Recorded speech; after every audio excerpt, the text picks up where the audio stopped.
it's really interesting to me, in the middle of this road is a nasty, nasty weed called mare's tail. This thing will get, 3-4 feet tall and just produce literally 500,000 seeds per plant. Drought hardy, nothing eats it, very, very invasive weed.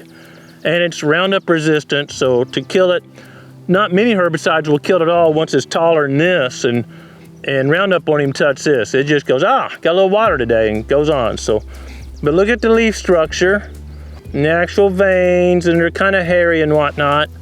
And then look out in here, we're 3-4 feet away. Now, mare's tail seed, it blows through the air like flour.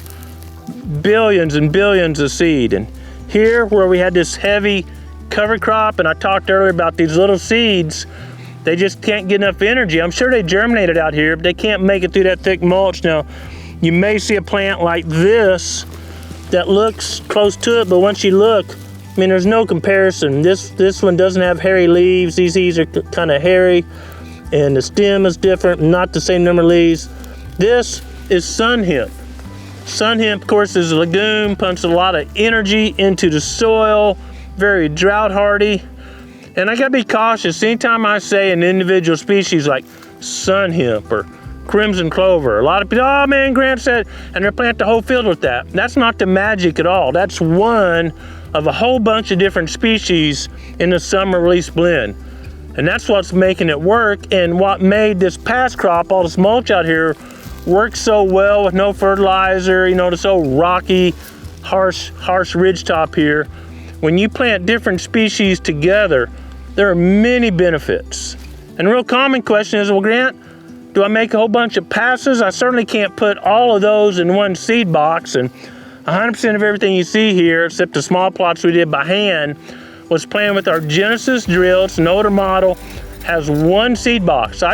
For years, for decades literally, I've been putting a blend of species in, and unlike something that's all the same size and real slick, you've got big seed and little seed and coarse seed and real smooth seed. Just kind of makes the sediment like a creek bottom. It doesn't shift and goes out to seed meter. So the past crop, which was obviously super successful, had 7, 8, 9, 10 different species in it.